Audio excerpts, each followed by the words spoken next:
DRF Newbie. You can check that out on your mobile device, newbie.drf.com. What it is past performances, some graphs, some charts that will make the PPs a little easier to read, to understand for folks who maybe aren't the most hardcore horse racing fans. Maybe they're new to the sport. They're trying to learn. This will be an easier way for them to learn and then possibly take the next step deeper into those past performances that we're going to dive into right here. Myself, Gino Bacola, and my good friend Barry Spears. Barry, how's everything going on your end, buddy? Doing great. One thing about newbie, which is really cool, I personally like to tinker and change things with my process as far as, how I come up with winners and how I handicap. I'm always looking for ways to make it more efficient. DRF newbie, looking at some of those statistics, information, and what they have in there can definitely cut down my time. Especially if you're Um, sitting like on a Saturday, right? You're going race to race. You're coming up on like Ellis Park Race 5. I haven't really dived into that entire card, but I've got like 5 minutes to handicap the race. I think that's when it will be really helpful, right? yeah, absolutely. On the fly, like, I mean, I've always done this since I've been playing the races where, you may be at the track or something and you see a race coming up in 10 minutes Yep. and it looks like something that you might want to bet. The But prices look good, right? There is a exactly, favorite you're trying to beat, something like that. exactly. And you want to pick a nice winner on the fly, newbie's the perfect thing for you. So check that out, newbie.drf.com. We're going to focus on this show on a mandatory payout on Sunday at Gulfstream Park. They have a Rainbow Pick Six pool that they're estimated to be up over $1 million. So why not dive on in? It's a 20-cent base wager. That's what's nice about the ones at Gulfstream, that you don't have to spend as much as you would other places where it's $1 or $2 base wager. So Barry, this is not an easy sequence either, where you get some synthetic races mixed in with some dirt and some turf. So we could have all three surfaces through the mix. That makes it tricky, but I had a fun time handicapping the sequence. Yeah, I mean, these lower level races, these are always a challenge because horses are in and out of form. They're very inconsistent. You get a lot of horses that look the same on paper, and one tweak here or there, or one little misstep or right move gets that horse into the winner circle. So you got to be able to kind of narrow down your ticket because it could get outrageous with all these contenders. Let's take a look at the sequence we'll navigate through for you. It starts on Sunday. This one is September the 14th, and we're going to be looking at race number 5 and on in this 20-cent Rainbow Pick 6. Barry, it is a synthetic 25,000 beaten claimer to get things started. 3-year-olds or 4-year-olds and up, which have never won 3 or have not won a race since March 14th. And just the initial glance, because we're looking at this on Thursday evening, still a little early as the morning line odds aren't out for these, but horses that'll be major players in here. You've got the 3 Ninja Star, who's coming off a runner-up effort at the level, and you can see he had been facing better for a while, and so that was the drop into the level last time out. He was your 5-2 favorite. He didn't win the race, but he ran well at the level, and he lost to a horse who went wire to wire. So you can understand everything about his race, his finish. I think he's going to take a good amount of money. There's not that much early speed on paper, right? No. When you go through the field, and that might make some people want to come back and include a horse like Drink and Wink, who has shown the ability to get the lead and slow things down. Even a few starts back, winning at the $35,000 beat and claiming level. So he may be a horse who gets upgraded a little bit in here. Who are some of the horses on your radar? Yeah, I thought Ninja Star might actually lay over this field I only thought so because too, honestly. he really hasn't proven to be worth more than 25,000, to be honest. If you look at his body of work, he broke his maiden, was floating around Presque Isle Downs in non-winners of one allowance races, won one of those, then kind of went a little higher, got Yep. into 100K optional claimer at Tampa, won that race. That's probably the ceiling because after that point, the horse kind of had some issues and they were running what looks like to be way over their Yeah, heads, horses like Full and the horse was Nelson, right? actually overachieving. I mean, you got Signator in there, Yep. Ballooney, who was at that point, I think, with Chad Brown, Drama Chorus, the Steel Sunshine is been all over the place, running against these types. So Ninja Star, especially after that last race, they kind of proved they fit. I think they're going to run really well in this spot. Yeah, I wouldn't mind shortening up in this race to start either. I'd probably just be going at like 2-3 because I think Ninja Star is the one to beat. I want to maybe have the speed of Drink and Wink just in case Ninja Star is sitting a little bit, but I don't really want to go much deeper than that. You I mean, know, other logical horses. Go ahead. I was going to say the only other horse I would include would be the outside horse Merlin. Yeah, just He the has drop. a nice race against Phileas Fogg, who actually came out of that one and kind of went on this upward trajectory. Uh, Plus, those other races were kind of tough. Like the And he's degree a of risk synthetic horse race, too, right? He looks exactly. best on the synthetic. He's better, yeah. He wins on the synthetic. So I think it's tough because of the post position. This horse might get hung out wide, but like you said, there's not much speed. So I think this horse might get an okay trip and might be able to hang around. And in races like that, that's something that Zayas does very well Hmm. of putting horses in the race a little bit more. So, he if he's able to sit a little bit closer, getting some class relief here, he's been facing a lot better. Merlin on the outside. Yeah, I think those are the three. I was trying to make cases for horses like Double Neat, just doesn't win Right. enough for me. Like Too you're far looking, back. He's gonna, you're gonna have to close, and I yep. don't think he's good enough for these horses. Race 5 at Gulfstream Park, not an easy way to start this pick 6. Horse like the 3 Ninja Star will likely take a lot of money. How deep do you want to go in this race? Barry and I are also looking at possibly the outside horse Merlin dropping in class. And then I would give another look to maybe some speed of Drink in Wink in a race where there doesn't seem to be all that much early speed on paper. Mile and 70 yards on the synthetic to get things started in this pick 6 sequence. Race number 5 on Sunday. Let's move to the 6th race, Barry. We'll go to the dirt here. 6.5 furlongs on the dirt. These are maiden fillies, and these are 2-year-olds. And what makes this race kind of tricky is, you have a couple droppers, like a horse like Lady Lullaby. It wouldn't shock you at all to see this horse run better, but in her debut, she didn't really show much at all. She was facing better on the turf. This is a longer sprint on the dirt. So while I expect her to run better, she just didn't really show us very much. The first time starters, none of them would really shock me, but none of them like jump out off the paper at me. And then you have of horses that have run. My Girl Nina to the outside ran pretty well when finishing second last time out at the level. And this barn has been very good with just limited numbers first start off the claim.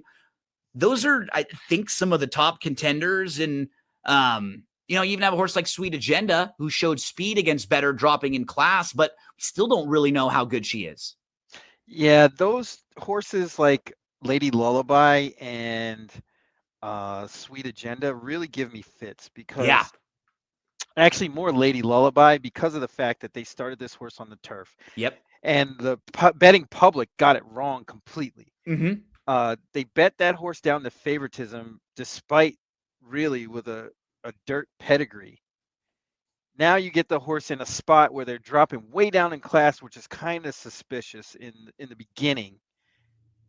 It's like, what do you do I with this know. horse? I mean, my instinct is telling me that you probably would have to see a race from this one at this Agree. level On the dirt before, too. Just see like how she looks in the spot like this. right, Um, to bet with any kind of confidence. I mean, depending on the price, she may be a good bet, yeah. but You depending just on don't what want to take odds, right? too short a price on her. Um, the 3 is a horse who we saw at the level. We'll put a couple starts together. Was an okay third. I do like the fact that Jaramillo jumps aboard. You can make a case for and against a lot of horses in here. Yeah, Goldie Glory is very, very interesting to me. An angle that I use a lot is second time dropping at a claiming level. I And completely agree. it's like, they get an idea of what kind of competition is at that level the first time, and then the second time is when they fire, like almost every time. And I think that's what Goldie Glory is setting up for in this spot. Ran pretty good against my girl Nina last time, and probably needed that race. And I You think could that horse is see, going to be, yeah, yeah, like she might be able to finish a little bit in this race too if she can just sit right behind. If one or two of these other horses go, like if Sweet Agenda and Nina to the outside are on the lead, and she's sitting third or fourth and can just finish, I can just project her getting a nice trip in here.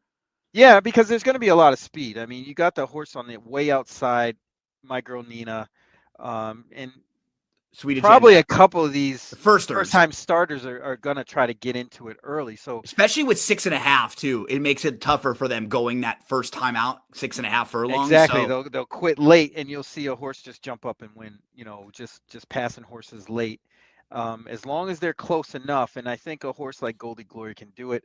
My Little Flirt is interesting too. Guinevere was uh, kind of precocious, even though he was a sort of a closer.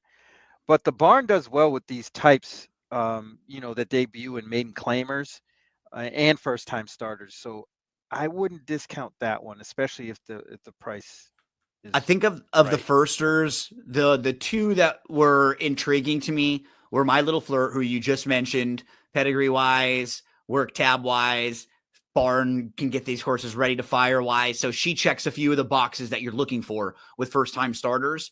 Celebrity Dream doesn't necessarily check some of those boxes with the barn. She was just from a pedigree standpoint at a lower level like this. Hers wasn't bad. Her dam won a couple times, including a first level allowance over at Aqueduct. And if you look at the siblings, Howl won the career debut, then won a stakes race in her second start. So she showed some precocity there. You've got Sugar Daddy, who won in the second start and was a 4-time winner. So solid horse who was, more like a starter allowance type horse. How It Goes was another winner. So you saw some ability from, I think, 3 of the 4 siblings here for a maiden 25 claimer. Having your dam win a couple races, having multiple winning sibs, one of them that wins first time out. That's a few things to look at. Just the barn doesn't It's win cold. first time out. Like they're just, and they're cold a little bit at the current meet, but that it's a race like this where you do hem and haw, and it wouldn't really shock you to see a runner like this one. Sounds like you and I both kind of gravitate towards Goldie Glory a little bit. We kind of feel the best about the race that she's going to give us. Hmm. Yeah. Absolutely, yeah. I mean, as far as what we have for information, Yep. we could probably predict what kind of trip she's probably going to get. So Yep. that goes a long way in a race where there's a lot of firsters, a lot of unknown quantities. Goldie Glory, the number 3, Jaramillo jumping aboard. We didn't know what to do with Lady Lullaby. Curious what price she ends up being in here. And then first time starters that were a little interesting to the both of us. Barry mentions the My Little Flirt, and I thought Celebrity Dream was interesting. We'll see what prices You we know, get you on know what's those. funny? Just a weird kind of thing that I noticed is which horse is it? It's the Lady Lullaby is the only horse in this race that looks like he went for higher than the stud fee. Oh yeah, you're right. And Some of these that's a horses, that $1,600, right?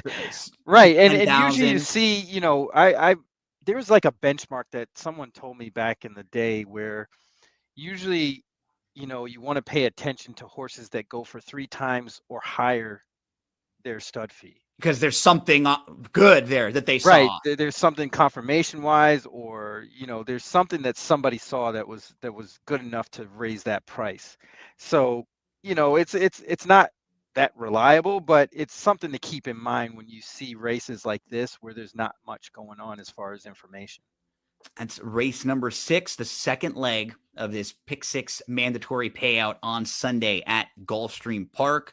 As we move to race number 7, just wanted to remind everyone one thing now. As we head into football season, Daily Racing Form has a bet on sports section. So when you get to drf.com, you can take a look up in the right corner. There's a football icon. If you click on that, it'll take you to the bet on sports section, and it has sports news, sports betting offers. When you click on the offers, it'll have all the different sports books. If you sign up for them, it'll give you what the promo codes are and the bonuses that you could get, all the way up to $5,000. You and I are recording right before another Thursday night football game. Actually, a pretty good game coming up Yes, tonight it with should be. Washington, Jaden Daniels against Green Bay. So football season, check out the Bet on Sports section over at drf.com. It'll help you. There's nothing better, Barry, than starting in an account with a little bit of money. You got a little bit right away, right off the bat. That's a nice way to start. It's always going to help your bankroll. Let's move to the middle portion of this Pick 6 sequence. Races 7 and 8 are those two middle legs. Race number 7 on Sunday, mile and a 16th on the turf course. We have $17,500 restricted claimers. These are 3-year-old fillies and mares, 3-year-olds or fillies and mares, 4-year-olds and up, which have never won 3. Thought what makes this race tricky. You had horses like Tinta Roja and 3-Run Bolt, who both had some legitimate trouble in their most recent races, and both of their form on grass wouldn't be far off from winning a race like this. You have Trumpetta, who's in nice form, has won 3 of the last 5, steps up, though. She's done most of her work on the synthetic, so I'm not sure if she could transfer that form over to the grass. Others in here that I think will take some support towards the outside. Pemberley hasn't been winning, Barry, but has been at this level or been consistent around this level. 3 straight third-place finishes, and it's not a race where there felt like there would be one particular standout in here. Actually, I thought that at the beginning, but I did find one. Who'd you come back to? I do like Pemberley, and if I'm really going to be aggressive, I would single Seeking by the Storm. This horse should be lone speed. He Absolutely only has agree. one horse to beat, really, in 3-Run Bolt or Trumpetta, but neither one of those horses want the lead. And other than that, maybe the outside horse doesn't want it. I mean, there really isn't anybody else. I think you have to use her in my Pick 6. I have to use her because of that, because there are just versions of this race where she's gone early. She's just faster. I mean, it looks like, honestly, a 2-horse race between Seeking by the Storm and Pemberley. Pemberley just finally found a group I think she can hook and pass somebody late and win. She's run the better races out of anybody in here. I'll say this. If Pemberley doesn't win on Sunday, I don't think she's ever going to win for a while. This is the type of field when you go horse by horse and you compare them to Pemberley, she really stands out with this group really, really well. Mm-hmm. I agree with you completely about the speed of the 6, Seeking by the Storm. And then, depending on how deep you want to go, the next group of horses would end up being those 2 trouble horses that I mentioned. The one problem is if they're not going that fast in this race and she's way behind, she may have a tough time because she just doesn't have that much early speed. At least 3-Run Bolt can sit closer if they're not going fast. And she had some legitimate trouble last time out, and I think she might get dismissed because people will quickly see that she finished behind. What a knockout in Pemberley. But if we like Pemberley, and I think she had some trouble in that Pemberley race, I would probably use the 3 along with the 6 and 7 to try to get out of this race. But the 6 is the one that I'm glad you mentioned, because I need to have that speed in here just in case this horse gets out front and gets loose. Yeah, I mean, at least on paper, Morelos, he's very aggressive. I don't see how he doesn't get the lead here. Now, whether he wins or not is a whole nother story, but he should have the run of the race. Third off the layoff, so you're going to get hopefully the best effort in that third start of the form cycle. And Pemberley should be sitting right there second. Yeah. So Try to stay close to this horse from the outside. I'm going to toss in the trouble trip of the number 3 run Bolt. Didn't know what to do with the 1 because I just wasn't sure it sets up well enough for Tinto Roja coming from off the pace. This one is the 3rd leg of the pick 6 sequence. Let's now move to leg number 4, which is race number 8. And what makes this race really tricky, Barry, you have these 3 class droppers that are all coming off of long layoffs. And so you got to sort of pick which one, or how do you want to handle putting your ticket together with them. You got Boom Chero from the inside, who hasn't raced since September of 2024. So almost a year now, and was facing optional 25's first level allowance company before the layoff. Then you get to Icelander, who has not raced since January. This is a horse who's been in really nice form. You know, his last 5 or 6 races, they're all good. Really, it was only his career debut against a little tougher on the turf. Everything else has been solid, but we haven't seen him since January. At least with Icelander, you can look and see that he has fired before off little layoffs. He ran okay off a couple months. He ran well in his first start on the dirt. So maybe you can kind of pick some things out for him. And then you have XY Point, who hasn't run since November. When you look at who he's been facing, much, much tougher than a group like this, but he's not in great form at all in his last couple. It's really challenging when you have 3 horses like that are dropping, that are way classier, but we don't really know what to expect from them. yeah, it's tough because there's 3 of them. If there was only 2, you can it would kind of be a pick lot one, right? easier choice. You're Yeah. right, because I mean, honestly, I'm not really fond of Bunchero in this race. From the rail, either might be tricky. Right, has to get involved early. Probably, not ideal for them coming off a year layoff. They're going to be up against it, if anything. I mean, they certainly can win. They're good enough to win, but they're going to be up against it. So I'm not really fond of that one. And the idea, I think this pace might heat up because of the fact you have these horses that are dropping down. They are quick naturally anyway. And and now they're dropping, facing less off the layoff. Go. Right? Let's just go early. Everybody's going to go. And I think that opens it up for a horse like Breezer, who ran good at this level back in May. Then they took the horse to the front. He ran good. But I think ideally his best trip is to have a target. Zayas probably understands that. And I think that's why Sano put him on this horse for Sunday, because of the fact that he can lay off the pace just slightly enough and finish to where these other horses really can't. The versatility could really be key for him in this race. Just the ability to sit close, but the ability to finish with need be. Zayas jumps back aboard. He's in the mix for me. And I want to mention another one that's not one of the closers as well. Or not one of the droppers. Amadeus. Yeah, Big Amadeus, right? He's kind of the opposite of those horses. He's just the horse who, has some physical issues because he started against better, but he needed to drop down to get that confidence level. And now you can build him back up. 3 consecutive races. They're all solid. And you can see with the horse like this, things change a little bit for him when he's able to get softer company, get in the race, pass some horses here. Just think he fits really well. Jaramillo's aboard for Barboza. Lots of positives. And he may not, he was your favorite in the last 2, but with those other 3 horses dropping in class, he should be a little bettable in this race too. Yeah, absolutely. Those 3 horses that are dropping down are going to take some action. Yep.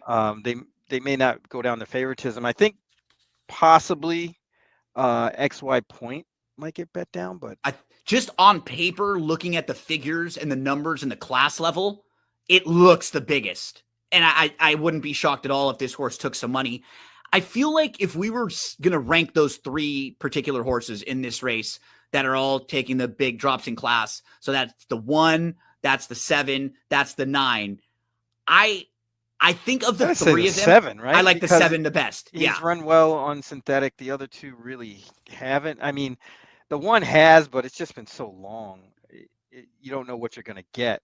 And Icelander can, like, what's nice about him too is he can sit a little bit, and he actually has won at 5 furlongs. So while this kind of looks like it's a prep race for Icelander, like it looks like it's maybe like a starting point, it's not going to be a starting point when they're dropping the horse in for 8. Not for 8, yeah. They're trying to get the win here, and like off the bench, get the win, maybe get the win and get claimed. And that's like a double positive for them. It's so weird though that these 3 horses. I mean, all in the same that race, also right? begs the question of all 3 of them actually going to run in this. Right. Does one of these horses scratch, or 1 or 2 of them?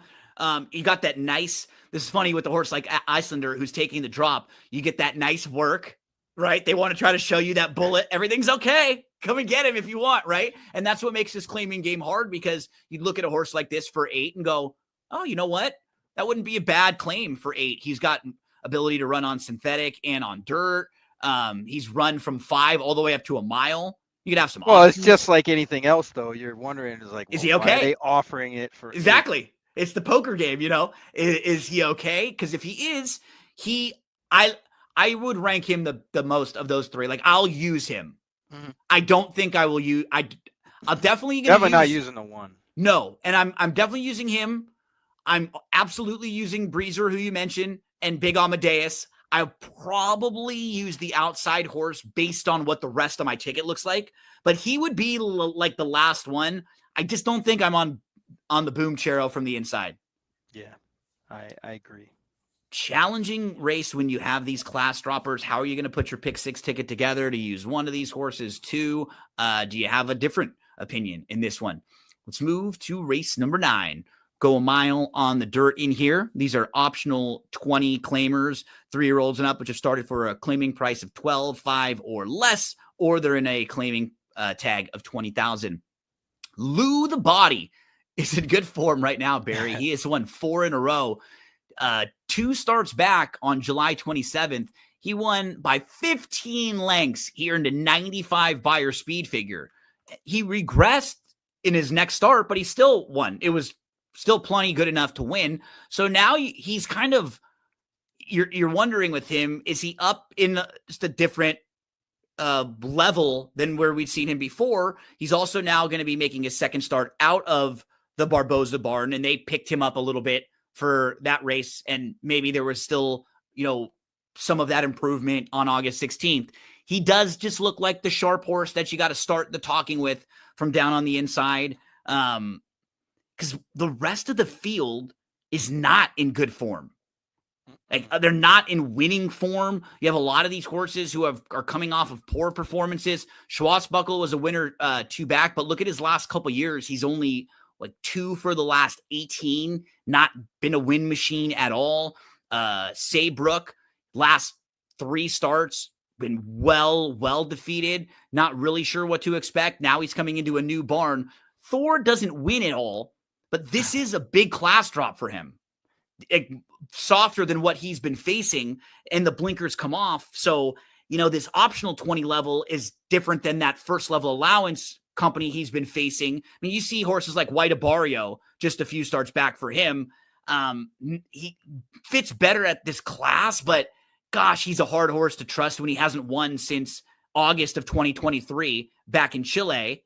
And then, you have at least a sharp horse to the outside in Give Me Liberty, who's going to be stepping up 4 races in a row since dropping down to that maiden 25 level that have been pretty good. And they thought this horse was better early on when you could see where he began his career facing maiden special weights. He was even thrown into the Tampa Bay Derby the day that you and I were alive for big money. Oh my God. And there was the glitch in the tote system. And we're just sitting there like, no way is this going to happen. And yeah, it happened for sure. But you definitely got to start with Lou because he's the sharp horse and he kind of stands out on figures. But what do you do with the horse like this who has some of those big recent wins? It's tough because you got to figure the shoe's going to fall. I mean, he's not a grade 1 level horse or a grade 2 where they can hold their form for a long time. Some claimers can, depending, but it's tough, especially coming in on a 4-race winning streak. while climbing the class ladder. There's going to be that point where the horse You hits the just hit ceiling and stubs yeah, the the toe. plateau. Right.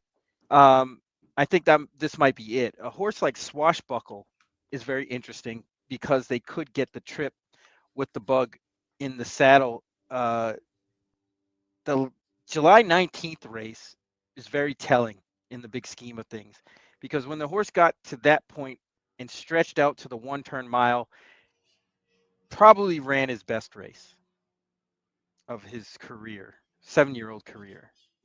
Um, I think he can do it again because this field isn't all that sharp, like you were alluding to before.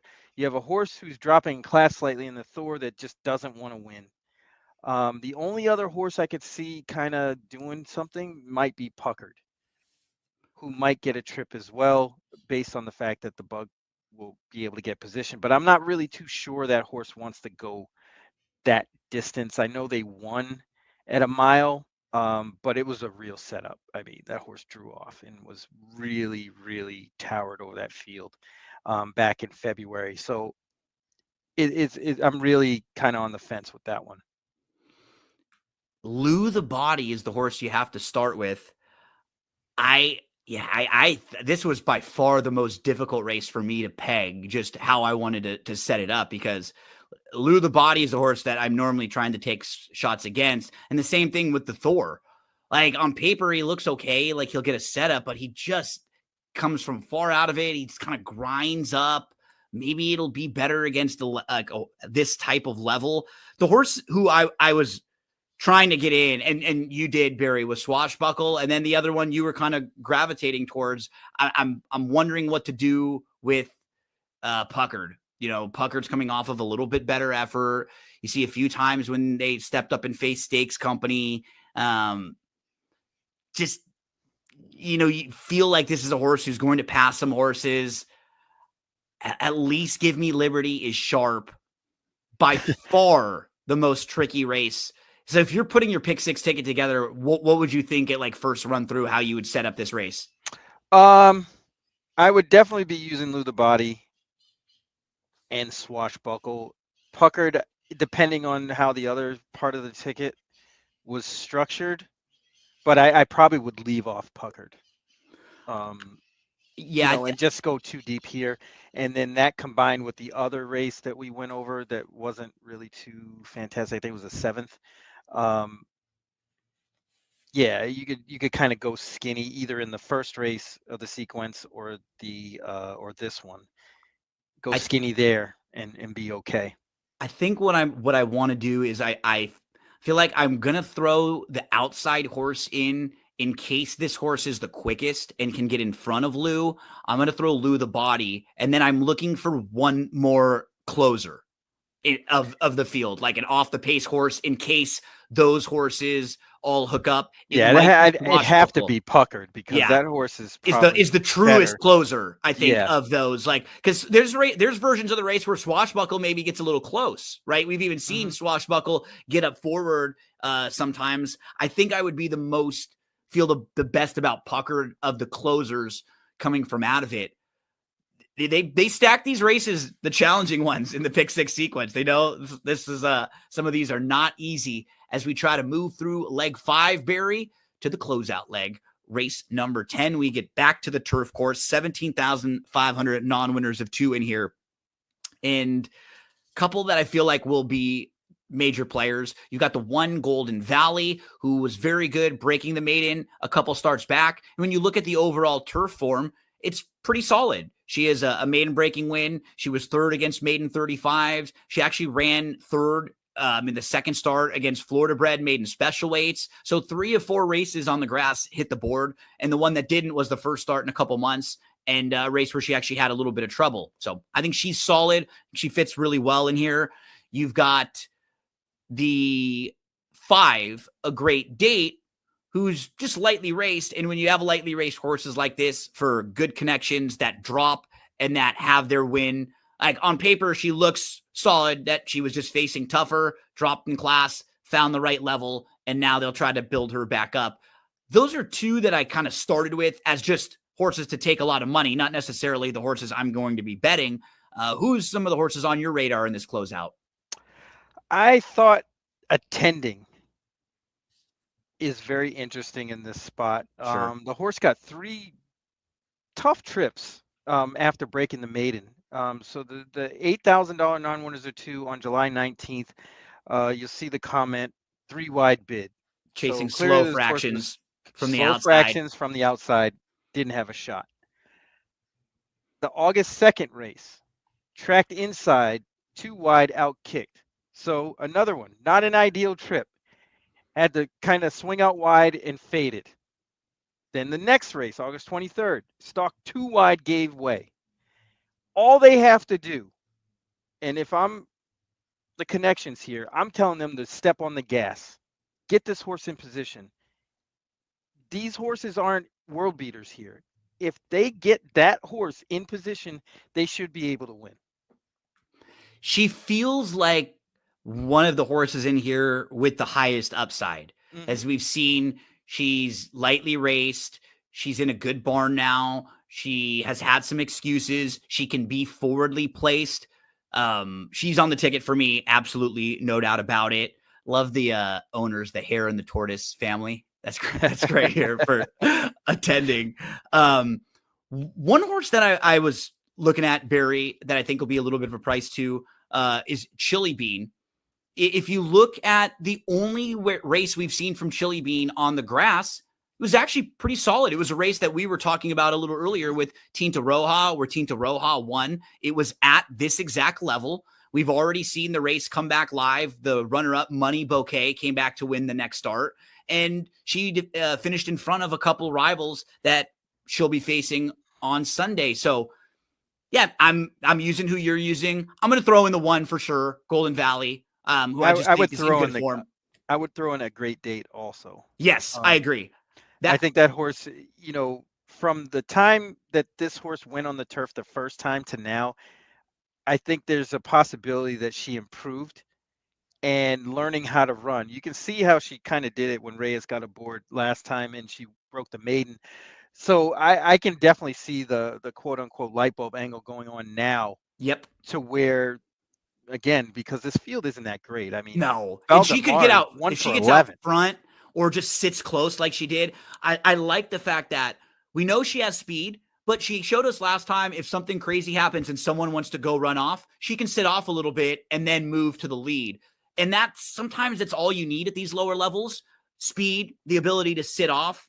I had the 4 horses that we've been talking about were the 4 that I was hoping to try to get to close out. And that would be Golden Valley, Chili Bean, A Great Date, and Attending. Yeah. And I'd be okay if I had those 4 to try to close out. I feel really good about the type of trips they'll get in here. The upside for some of them, you look at Golden Valley, A Great Date, Attending. They're all horses that haven't been beaten over and over and over again. They were, facing a little bit tougher, and then they found the right level. And now this is probably the spot that they'll be at these, $20,000 claiming ranks. Yeah. I mean, one question I did have, and just looking at it, Golden Valley and Chili Bean, same barn.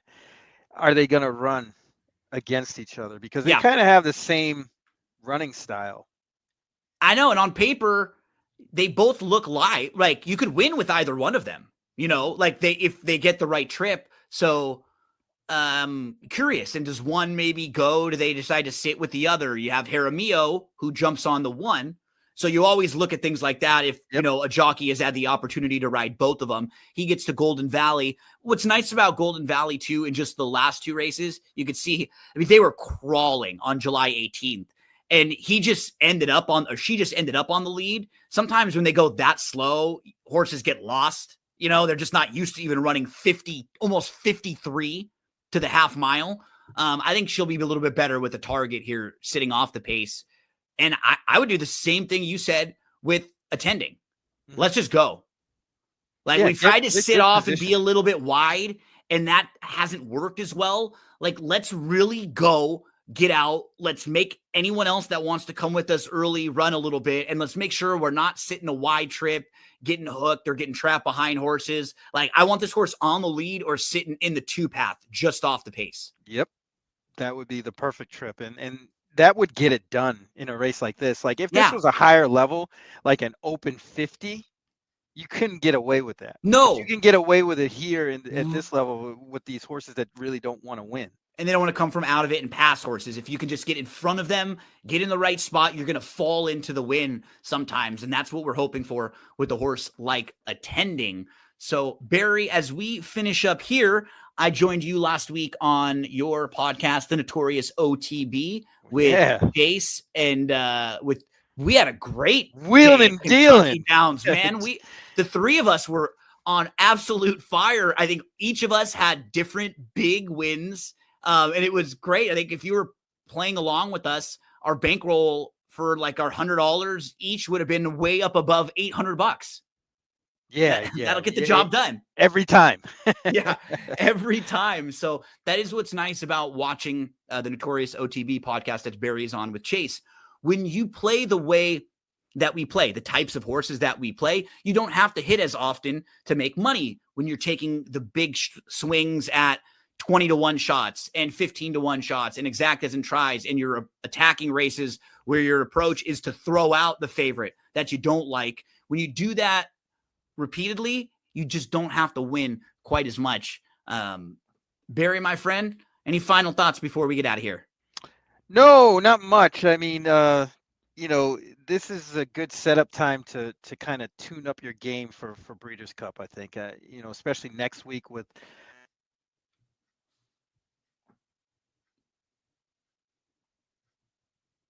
I think you got muted for a sec, or your plug might have come out on your. There you go.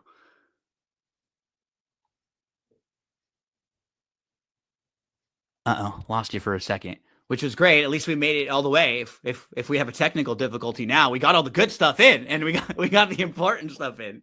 But as we finish up here, remind everybody: Sunday mandatory payout. Gulfstream Park starts in race number 5. We just took you through that sequence right there. DRF newbie.drf.com. You want to check that out on your mobile device. And then the sports betting section of drf.com.